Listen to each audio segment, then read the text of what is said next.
Evening.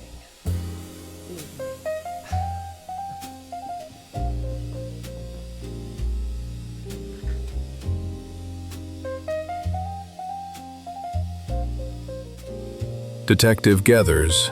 By the end of Chapter 2, the case had changed. It was no longer about motive tied to the victims. It was about a pattern, a system, something controlled and repeatable. So what happened next? Did that pattern hold, or did something about it begin to break? It didn't just break, Leonard. It unraveled in a way that made everything we thought we understood feel incomplete. Patterns are supposed to narrow a case, give it shape, reduce the number of possibilities until you're left with something you can define. But this pattern didn't do that. The more we followed it, the less it behaved like something intentional, and the more it started to feel like something we had imposed onto it. At first, everything pointed in the same direction. Bar owners, late nights, predictable routines, the exact moment where awareness drops and vulnerability takes over. It was clean. It was logical. It was something we could build around. We expanded outward from that assumption, pulling records, identifying similar individuals across the city, mapping closing times, walking routes, any place where repetition created opportunity. And for a brief period, it felt like we were ahead of it. But then we found the third name.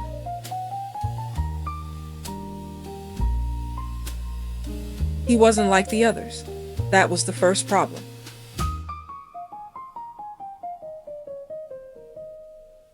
He owned a bar, yes. On paper, he fit the pattern perfectly. But when we looked deeper, something didn't align.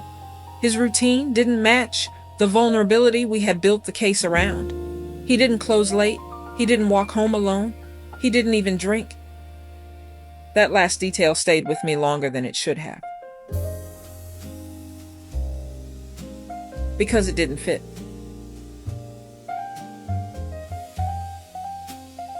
He had been sober for 11 years. No alcohol, no late nights, no predictable closing routine that mirrored the other victims.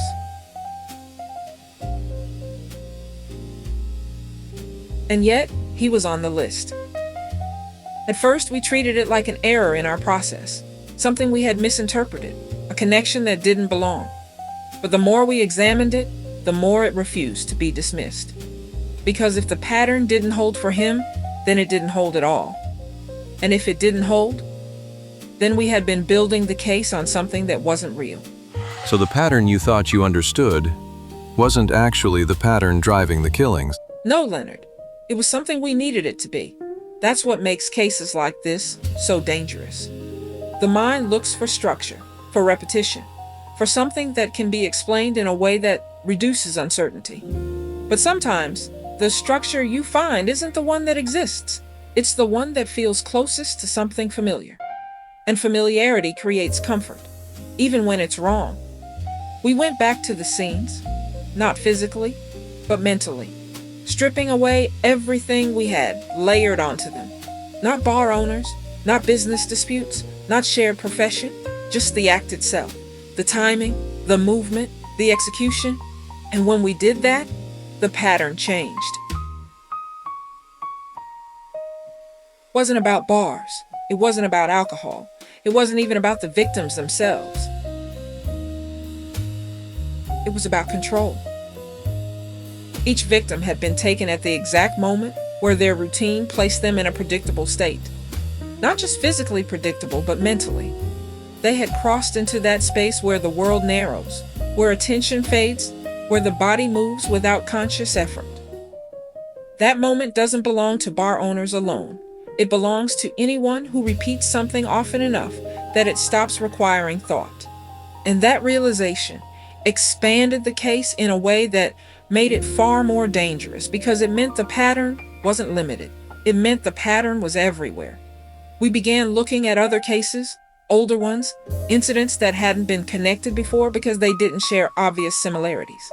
A man leaving a late shift at a warehouse, a delivery driver finishing his route, a woman exiting a parking garage after the same gym session she had attended for years.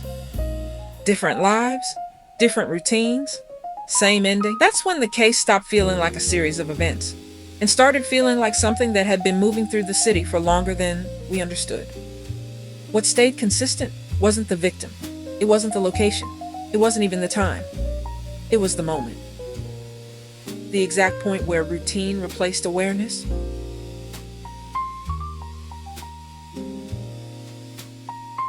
That's what was being targeted. So if the victims weren't chosen for who they were, and the pattern wasn't what you thought it was, then what were you actually closing in on? We were closing in on something that didn't see people the way we do, Leonard. That's the only way to explain it. The victims weren't individuals to whoever was doing this. They were moments, opportunities, points in time where control could be exercised without resistance. That kind of thinking doesn't come from anger. It doesn't come from revenge. It comes from something far more detached. Something that removes identity from the act entirely. And once we understood that, the case shifted again. Because if someone sees people that way, as moments instead of lives, then they don't stop. They don't escalate. They repeat. Because by the time we realized what the pattern really was, wasn't just that we had been looking in the wrong place.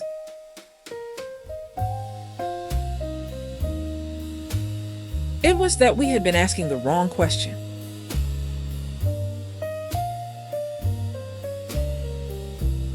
And somewhere in the city, at that exact moment, someone else was already stepping into that space where routine would take over. And they would never see it coming. Because they believed, just like every victim before them, the night was already over.